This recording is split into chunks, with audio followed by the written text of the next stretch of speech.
about the food's forest paired with his wines. Stay tuned.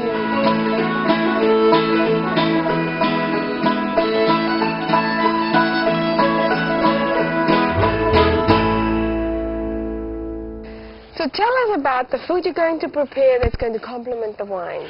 Oh my God, you've given me the great thing of trying to match Oregon wines with Oregon food, huh? So this will be really fun. So today we're going to do a couple really interesting things. I've brought up some crab cakes that I made up earlier, and we're going to fry these up a little bit. The crab cakes are made with love crab, a little bit of green onions, little scallions, a little bit of seasoning, and a little bit of breadcrumbs, but pretty much very simple. They go with what wine? Which wine? Oh, that's going to go with our 2006 Willamette Valley Pinot Gris, which is really fantastic. What's really nice about this is that this is the seafood wine. It goes great with crab cakes, goes great with oysters, goes great with all kinds of different seafoods. It's got this nice creamy texture to it. It's got great acid balance. It's got wonderful Pinot Gris nuances, and I think you're really going to enjoy it. In the meantime, you know what's really important? We should start opening these wines because, you know, any good meal has to have good wine, and if I'm not cooking with great wine, I don't know what's going to go wrong. So now we can taste this. We want to make sure that it's in prime shape to be drinking and eating with these foods. Make sure I'm not burning the crab cakes. Let me do this first. Oh, okay. Those look good enough to eat, oh, huh? Yeah, I do. There's no wine in my glass. This is a big problem. Yeah, that is a big problem. Let me get you a little more. I'm going to try this. It smells delicious. Oh, my goodness.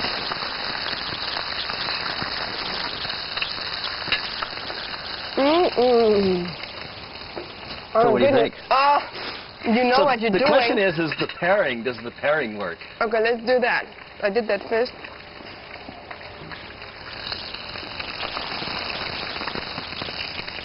It's a total different wine. Yes. Shall we talk about what would be next with the other one? And then after we finish the crab cakes, we're going to do a truffled rigatoni. And that's done with prosciutto and a little bit of onions and scallions, and it's going to be really excellent. And we're going to pair that up with our signature Cuvée Pinot Noir. Oh, what a great nose. Oh, yeah. It's just... Envelop the genie a little bit, open it up with a little bit of air. What is that I taste in there? Well, Pinot Noir's got some wonderful nuances. It's got a little bit of the earth, and this partly comes from the estate vineyard here. This vineyard really shows this meaty, earthy character to start off with. It also has great acid balance, as all Pinot Noirs should be, because they're really food friendly. It's got some wonderful black and red fruit characteristics. It's got a little bit of toffee, a little bit of leather.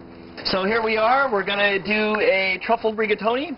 I'm going to start off. I've got a little bit of my secret spice. I'm going to just kind of smoke the secret spice really quickly, and it only takes like 3 seconds.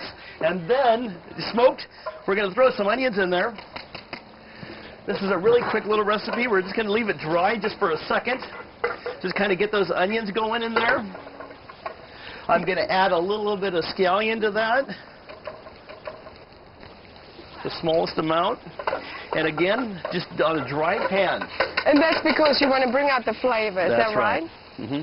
And this is the quickest recipe of all. So then I'm going to throw just a little bit of chanterelles in there with a little bit of butter, just to even make it even better. And again, only seconds. Doesn't take a whole lot of cooking. We don't want to overcook that. This is so And then I've got beautiful. this little bit of prosciutto di Parma that I've cut up in little small pieces. We're going to throw that in.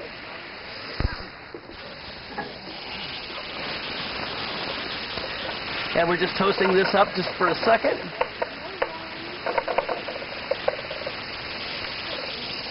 Ooh, that smells great. And the prosciutto, the smoke of the prosciutto is going to, bring out some of the taste out of the wine. Is that right? Oh yes, the prosciutto's going to. The mushroom. The mushrooms are all going to add to the interesting nuances of our wine.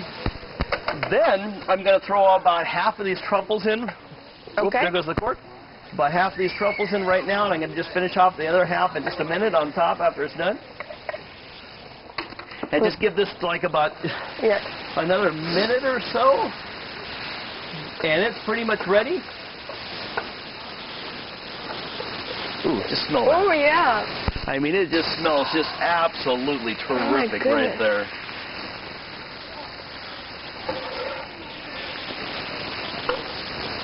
And you can really I can smell the mushroom. The mushrooms, and you can really actually smell the truffles in there a little bit also. That's what I'm smelling, yeah. Exactly.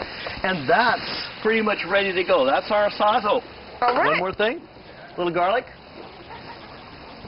Last minute, we don't want to burn the garlic. And just a touch of parsley, just for the look. And then we'll just toss these right in. Give a quick little mix.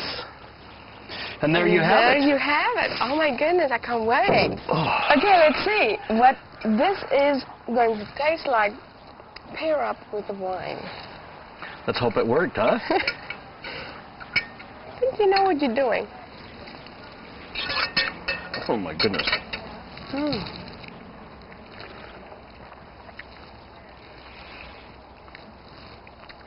The way the earthiness of the wine comes in with the earthiness of the truffles, the way the acid balances with a little bit of onion in there, and the garlics and the flavors. The truffle, definitely the earth thing is going there. I love it. I love it. The smell, the aroma of the food, and then getting the wine on your tongue, and it's the same. It's like bringing it together. I just absolutely love it. It really does bring it together, doesn't it? We'll be right back with dessert. But I'm finishing this first. I'm with you. So we've got our 2006 Willamette Valley Riesling. This is a wonderful Riesling. It's got great acid balance. It's got sweet and sour characteristics, and so it's sweet because I've left residual sugar in it, and it's sour because it's got racy acidity. And that sweetness, along with that sour, balances itself off to be wonderful with dessert courses. Interesting. And today, I've set us up with a great dessert course. This is some local Oregon pears, teamed up with some local Willamette Valley artisan cheese, along with local hazelnuts, and then we made a reduction sauce out of our Riesling. Oh. And this is going to be really tremendous to taste. Fabulous. Let's go. Let's go.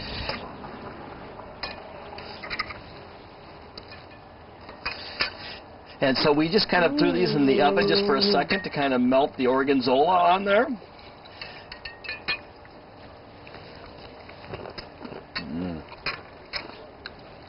Okay. That toastiness of those hazelnuts, that wonderful bite of the cheese, that wonderful nuance from that fresh pear. And then here we go with this wonderful wine. Let's see what we got. Let's see. Oh, that is just absolutely beautiful. Oh my goodness, the wine is so alive on my tongue. I can feel it just running. It's got lots of spritziness in the mouth, and so it actually is alive. It is. I love it. And so, does it complements the pear or the cheese or all?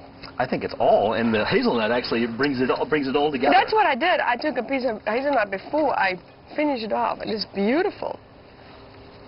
I want to thank you for showing up today so I could show you my great wines and show you how they pair with Oregon foods and tell you a little bit about my winemaking anyway. That was so interesting. It's wonderful to meet you. Thank you so very much.